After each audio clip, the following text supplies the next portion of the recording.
O mundo foi feito para a gente andar. Então vai, um passo depois do outro.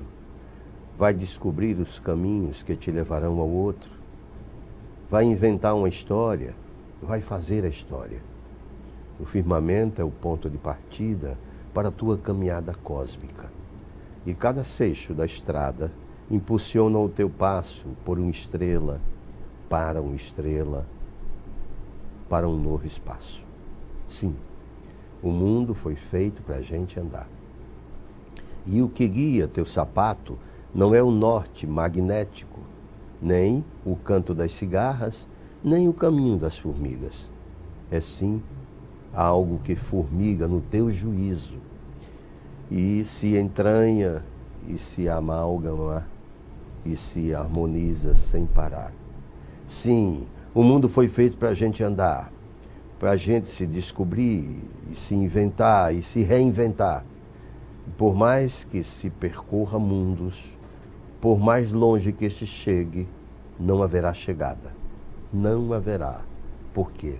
O mundo foi feito para a gente andar. Com esse poema, meu querido amigo poeta José Inácio Vieira de Melo, que está aqui no livro Entre a Estrada e a Estrela, eu vou abrindo o programa de hoje, Café com Poesia, trazendo um amigo, querido jornalista, um estudioso da ciência política, da história, meu amigo João Marcos. Um prazer recebê-lo aqui no programa Café com Poesia. Prazer é todo meu, Chico. É uma felicidade sempre encontrar com você. Uma honra. Muito obrigado, muito obrigado.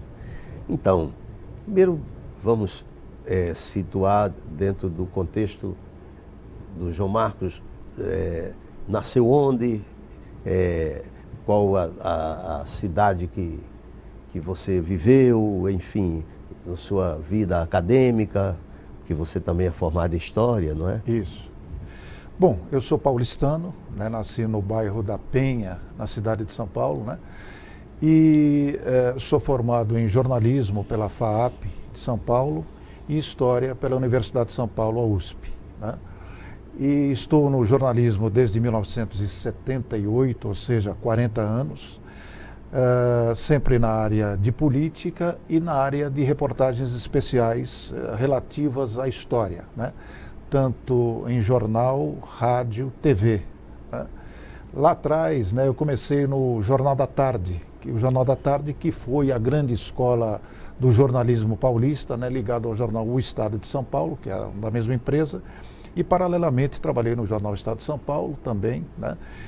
Fiz matérias especiais para a Folha de São Paulo, para a Rádio Jovem Pan, né? Trabalhei também lá, na Rádio Eldorado, também na capital de São Paulo, e depois na revista Manchete, na antiga revista Manchete, hoje extinta, né? E foi nessa ocasião que eu fiz uma série de matérias, um caderno especial na revista Manchete sobre nordestinos famosos, né? E nordestinos que prestaram grande e relevante serviço à região. Aí eu vim para cá, para o Nordeste, com essa missão, né? E depois de uma série de matérias feitas, né, eu recebi um convite de um empresário local para trabalhar num jornal aqui em Maceió, né, que é O Jornal. Esse O Jornal não existe mais, né, era de um empresário sergipano, Nazário Pimentel. Me convidou, eu fiquei, larguei tudo que tinha em São Paulo, né, e vim para Maceió em 1996. Aí enveredei na área que já era minha, do jornalismo e da história nordestina, principalmente, né. Posteriormente, isso foi em 2007, prestei um concurso público para a TV Educativa e hoje sou documentarista da TV Educativa, né, produtor executivo. Uhum. Eu conheci também o Nazário Pimentel, lá de Sergipe, né?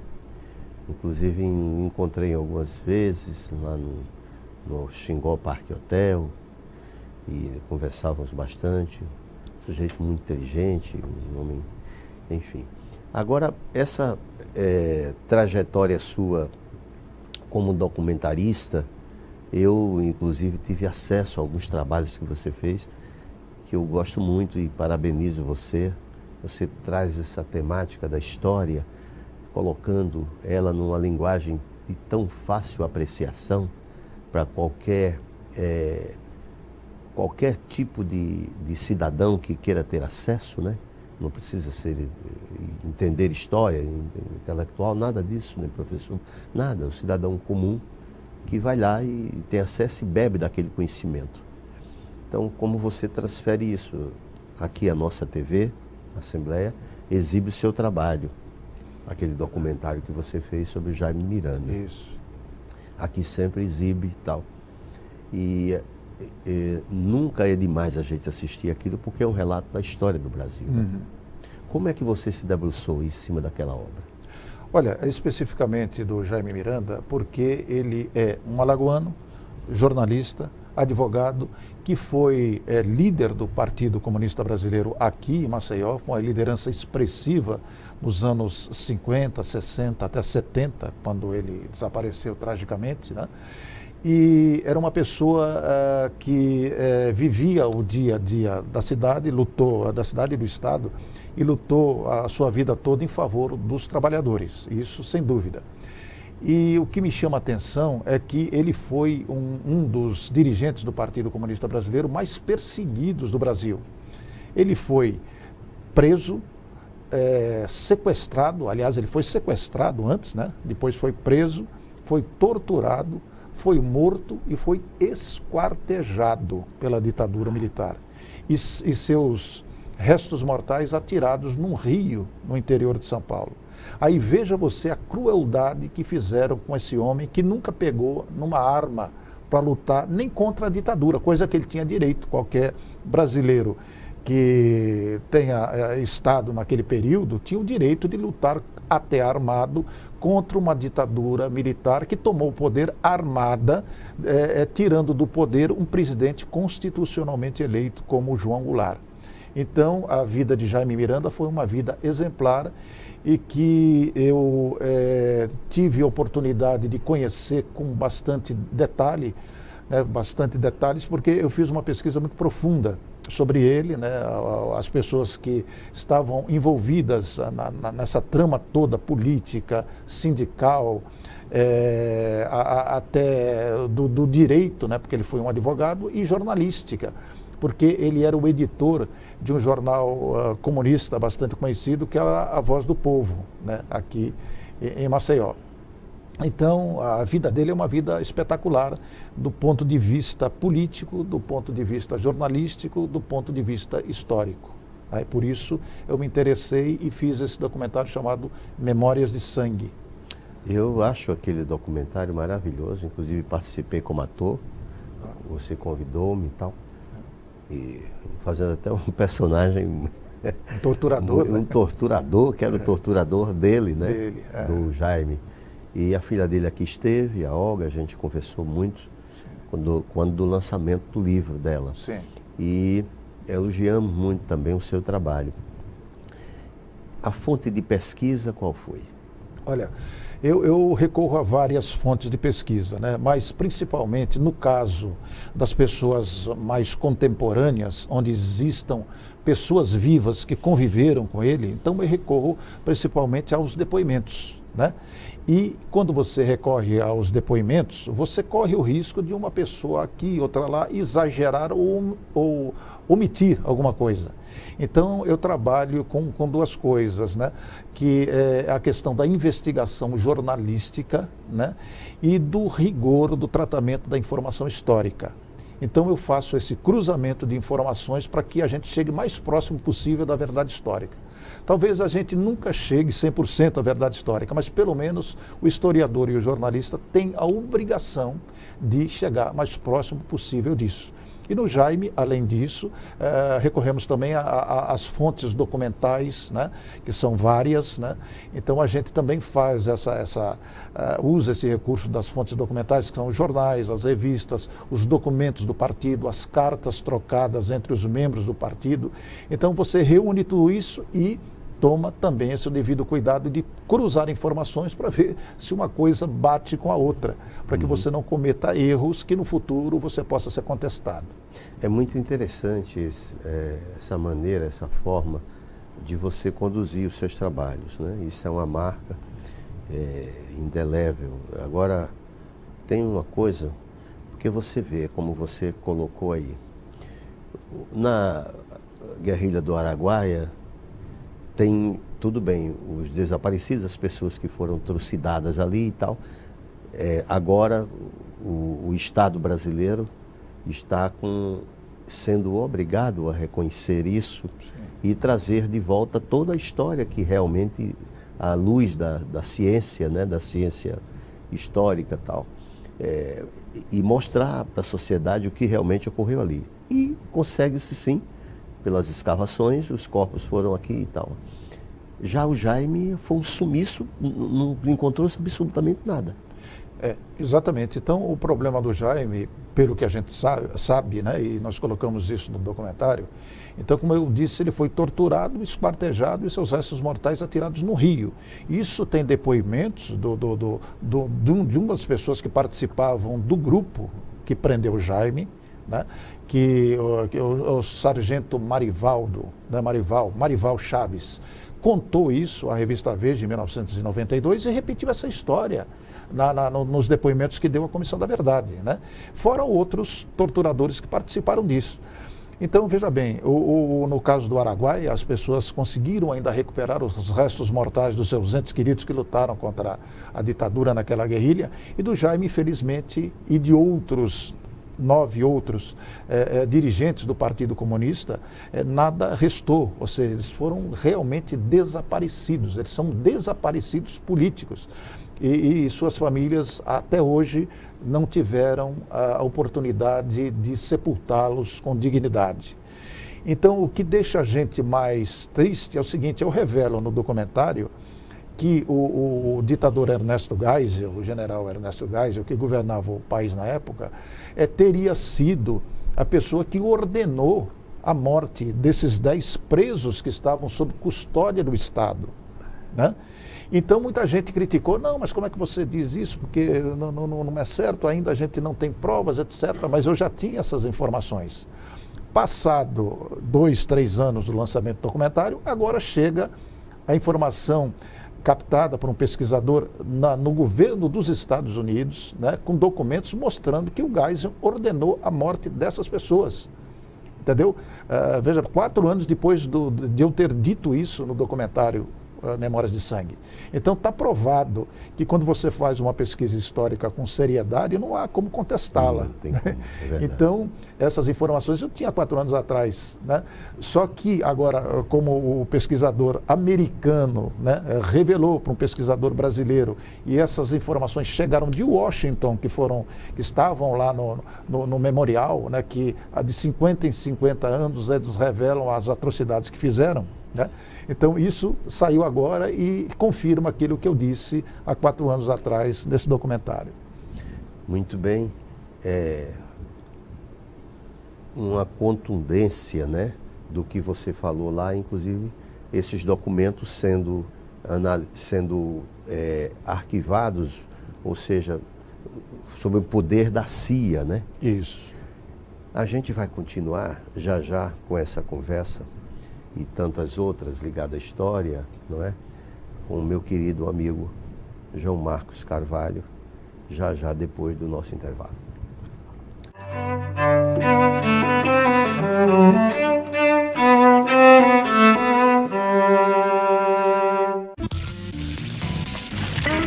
O dinheiro gasto para coletar o excesso de lixo poderia ser usado para construir hospitais. O desperdício de água e luz gera gastos que poderiam ser revertidos para as escolas.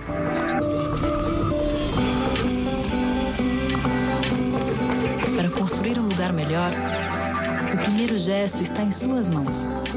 Seu consumo transforma o mundo. Instituto Acatu, pelo consumo consciente. Sabe como o Greenpeace está no seu dia? Cuidando para os alimentos transgênicos serem rotulados. Sabia que eles são cheios de agrotóxicos? Para sugerir soluções para as mudanças do clima que andam dando susto por aí. e pesquisando políticas energéticas menos poluentes, como a eólica e a solar. Para você saber se a carne que consome está desmatando a Amazônia. Para cuidar que milhares de espécies não sumam dos mares. Nem da sua mesa. Informe-se, participe, colabore. Greenpeace.org.br.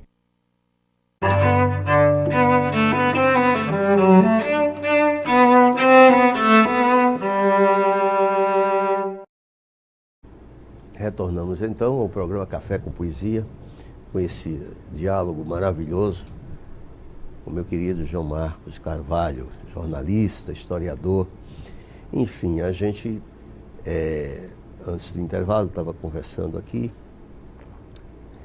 os caminhos, né, da pesquisa histórica, né? E você tem um foco muito voltado para a política, né? A história política do Brasil e tal, que é fundamental, né, para gerações, tanto as gerações que se foram, as gerações atuais e as que estão por vir. Muito bem. Então, essa questão, por exemplo, dos guerrilheiros, entre aspas, lá do Araguaia, sim, e o pessoal que pensava, os estrategistas, né? Exatamente. Então, a ditadura, quando exterminou a guerrilha do Araguaia, que era composta em sua maioria pelo pessoal do PCdoB, né? Conversou entre elas e disse: e agora, o que nós fazemos? Exterminamos já a guerrilha do Araguaia. Mas havia o pessoal do PCB, do Partido Comunista Brasileiro, né, que estava preso, a cúpula do Partido Comunista estava preso. Aí o ditador Ernesto Geisel disse o seguinte: então agora vamos exterminar esse pessoal. Olha, mas esse pessoal está sob custódia do Estado brasileiro. Ele falou: não interessa, vamos exterminar quem pensa. Quem pensa. Então aquela cúpula pensava, e pensar incomoda os ditadores, né, sempre. Então, Jaime Miranda e seus companheiros foram mortos porque sabiam pensar, e pensar incomodava. Eu achei muito também interessante dentro do trabalho, porque você, além de trazer de volta, não é, colocando dentro do contexto histórico, né, faz a gente refletir. Você faz entrevista com pessoas da área da história, né, da filosofia, da ciência política, tal, dentro do documentário, né? E em momento algum você faz uma interferência ideológica, apesar de você ser um homem de esquerda, mas você deixa o documentário ser conduzido de uma forma mais verdadeira possível, cada um contando sua verdade. E também lá, você, depois a gente até conversando, o Jaime teve com grandes representantes mundiais e internacionais do socialismo, não é? Isso. Ele, tanto na União Soviética como na China, né? Com Mao Tse-tung, né? Em Cuba, com o próprio Fidel Castro, com o próprio Che Guevara, né? E, além disso, ele era, a gente não pode esquecer, o terceiro homem na hierarquia do Partido Comunista Brasileiro.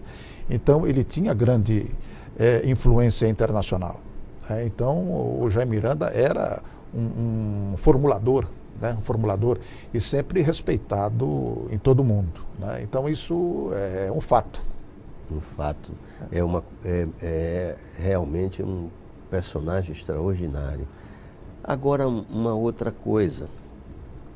Como é que você conceitua o momento político atual no Brasil? Olha, nós vivemos uma coisa que eu não imaginava que a gente pudesse viver de novo, que é um golpe de Estado. Um golpe de Estado diferente, que não foi um golpe de Estado praticado por militares, não foi preciso tanques de guerra, baionetas, cavalos, cães, cacetetes, gás lacrimogêneo. O que houve e o que está acontecendo é um golpe judiciário. É um golpe dentro do judiciário que desmontou um governo eleito democraticamente. Então, houve e há um consórcio em que participa o judiciário, parte do judiciário, parte do Ministério Público, parte da Polícia Federal, a quase totalidade da mídia, da grande mídia, do agronegócio e dos pastores fundamentalistas. Esse grande consórcio é que deu o golpe do dia 31 de agosto de 2016, derrubando a presidente Dilma.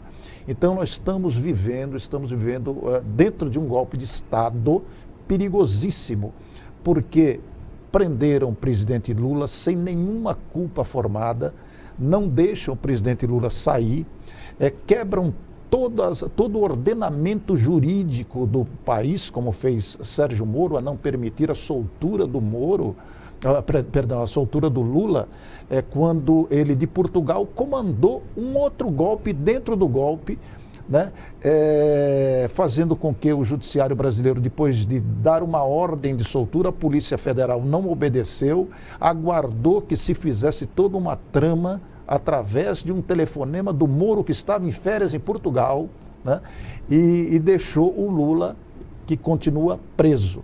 Né? Então nós estamos vivendo um golpe judiciário. Rui Barbosa dizia o seguinte: olha, o pior golpe que existe é o judiciário, porque contra ele não há a quem recorrer. Isto é uma verdade indiscutível. Você faz uma correlação histórica do que ocorre no momento atual no Brasil com algum momento anterior da história? Você faz uma correlação, uma reflexão disso? Por exemplo, na época de Juscelino, na época do João Goulart, enfim, até aproveitando também, depois pensando um fato interessante, que você conviveu com o Prestes, não foi? Isso, convivi com o Prestes, convivi bastante com ele. Uhum. Então, fazendo só essa correlação, eu chego lá no Prestes. Veja bem, em 1954, o Getúlio Vargas volta ao poder depois de ter sido ditador, depois de ter sido chefe de revolução e tal. Em 54 ele volta ao poder nos braços do povo, eleito democraticamente. A primeira coisa que ele faz é dar sustentabilidade e aperfeiçoar as leis trabalhistas que ele já tinha feito na década de 30 e 40. E passa a fazer um governo nacionalista, cria a Petrobras, a Eletrobras, e torna o Brasil um país que vai se destacando no cenário mundial e vai ficando autossuficiente. Isso gerou uma ciumeira dos Estados Unidos, né, que acabou investindo em políticos que defendiam os interesses norte-americanos no Brasil, a velha UDN, Carlos Lacerda e etc., para que derrubassem Getúlio. E começou aí a conspiração contra Getúlio, que acabou exatamente como o Lula agora está nesse mesmo patamar, atacando Getúlio de forma difamatória, inventando crimes que Getúlio não cometeu, atacando a família do presidente da República, e assim foi, até que Getúlio, através do suicídio, ele escolheu o suicídio para comover a nação e não deixar que o golpe prosseguisse, né? Então isso aconteceu, assume o vice-presidente Café Filho, que estava na conspiração, tenta inviabilizar a posse de Juscelino Kubitschek, que já estava eleito, né? Aí entra o Marechal Teixeira Lott com as tropas do Exército para impedir o golpe que não deixaria Juscelino assumir a presidência da República. Juscelino assume, governa 5 anos em cima de uma oposição violenta que tenta 2 golpes militares contra ele, em Aragarças e Jacareacanga, golpes promovidos pela direita da Força Aérea Brasileira. Esses golpes foram abafados pelo próprio governo, foram contidos pelo próprio governo, que acabou anistiando os golpistas, né? Sempre os democratas não punem os golpistas, né? É uma tradição no Brasil. Aí vem, no terminado o governo Juscelino, Jânio Quadros assume a presidência pela direita, renuncia de modo intempestivo, não querem permitir a posse de João Goulart, que era o vice-presidente constitucional do Jânio, porque o Jango era um homem ligado a Getúlio. A direita conspira novamente, tenta derrubar o Jango. Quase chegamos a uma guerra civil em 1961, só não se chegou porque houve uma resistência do Brizola no Rio Grande do Sul, né? E aí o Jango toma posse com poderes constitucionais já como no regime parlamentarista, né? Então, depois ele revoga esse regime através de um plebiscito e é derrubado pelo golpe de 64. Né? Então, nós estamos vivendo uma situação que vem lá de 1954. Esse golpe aqui de 2016 não é novo.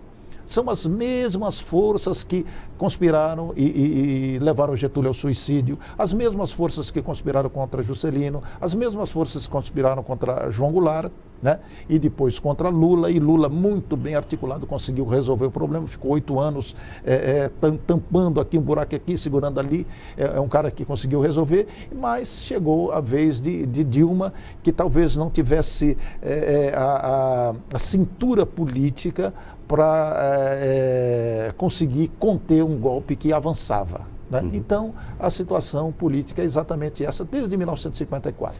Você, muito do que você falou aí, os telespectadores que estão nos assistindo podem assistir no documentário que ele fez, não é? Isso. Então, esse documentário tem é um documentário de 1 hora e 15 minutos, 15 minutos, onde tem todo esse relato, não é?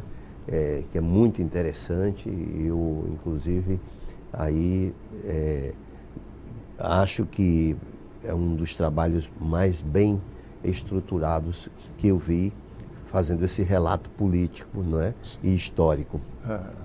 E vendo o que você falou sobre o nosso também combatente político de esquerda, um homem ideológico, né? Que foi o Luiz Carlos Prestes. Sim, o Prestes, eu tive a oportunidade de conviver com o Prestes, porque quando o Prestes voltou anistiado em 1979, ele estava na União Soviética, eu, como repórter, fui entrevistá-lo. Depois fiz uma outra entrevista em 1983 e acabei ficando amigo dele. E em 1987 ele me convidou para fazer uma excursão pelo Brasil, onde ele foi falar da coluna Prestes. E eu o acompanhei nesse périplo pelo Brasil, né? E o Prestes, eu tive a oportunidade, inclusive, de conversar com muitos ex-combatentes da coluna Prestes que se encontraram com ele 60 anos depois de encerrada a coluna, né? Inclusive, tive informações sobre o cangaço, sobre o Lampião, a questão de um combate da coluna com os cabras de Lampião, que foi um combate pequeno, mas que me deu um gancho para fazer um outro documentário que eu estou terminando agora, que é sobre Lampião. E tem ideia de quando lança? Nós devemos lançar na segunda quinzena de agosto desse ano, né? O aniversário de morte de Lampião é dia 28 de julho, onde completa 80 anos da morte dele. E quanto tempo é o documentário? 1 hora. Uma hora. Ótimo, se a gente, com essa parceria que nós temos com a TV Educativa, exibir também esse documentário aqui na TV Assembleia. E também outros trabalhos que você fez sobre os 200 anos de Alagoas, né? De Alagoas, né? Tem muita coisa, muitos personagens que foram retratados, né? Como o Delmiro Gouveia, como Nísio da Silveira, enfim, Graciliano Ramos, enfim, são vários personagens que nos 200 anos, no aniversário de 200 anos de Alagoas, o ano passado, 2017, nós retratamos isso através de pequenos documentários na TV Educativa. Você tem alguém da família que é nordestino, não? Não. Eu tenho uma pessoa próxima, um tio meu, mas não, eu vim de São Paulo, né? E eu sou, minha avó era índia, um outro parente negro, né? Então eu sou essa mistura absolutamente brasileira, né? Mas eu hoje me sinto absolutamente nordestino. E se né? sinta mesmo. Inclusive pedi a minha cidadania nordestina na Embaixada de São Paulo aqui em Maceió. Muito bem. Querido, muito obrigado pela sua presença. Obrigado a você. Retorne aqui outras vezes, fica o convite para a gente conversar sobre coisas muito interessantes da história do Brasil, que interessa a todos nós. Muito obrigado pela sua presença mais uma vez. Muito obrigado a você, foi uma honra estar com você e agradeço o convite. E até o nosso próximo encontro.